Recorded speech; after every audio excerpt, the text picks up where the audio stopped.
It's that simple. Just declare war. We can have military tribunals till the cows come home. I'm going to use this last 30 seconds to respond to a couple of things that have been said earlier.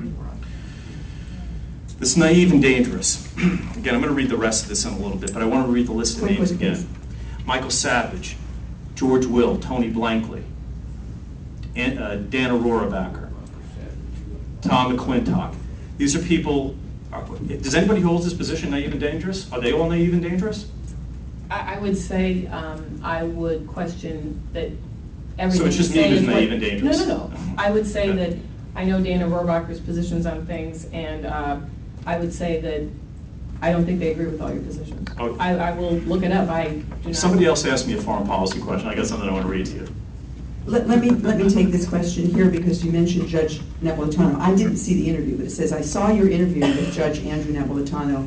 In the interview, you said you get a lot of support from antiwar.com and anti-war groups. Can you explain this to us in light of the fact that most Republicans are not supportive of an anti-war policy? Sure thing. I didn't see the interview, so it's just the question. Yeah, fair enough. And actually, I didn't say anti-war groups. I said I just mentioned someone in conversation with Judge Napolitano. We happen to know the lead writer for antiwar.com. You know, there is such a thing as an anti-war right.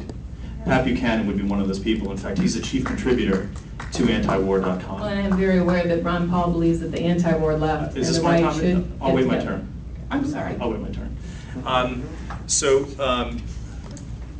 There is an antiwar.com has some of its writers include Michael Scheuer, who is the Bin Laden unit chief from the CIA, to Dave Henderson from Hoover Institution, Pat Buchanan, and interestingly enough, the chief writer for antiwar.com is a gentleman by the name of Justin Raimondo, who was the San Francisco Republican Party's nominee against Nancy Pelosi in 1996.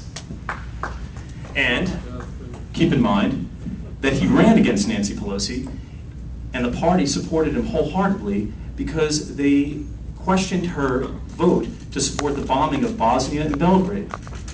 Does that ring a bell to anyone? Remember when Clinton was intervening in that part of the world, and we were against it? There is an anti-war right.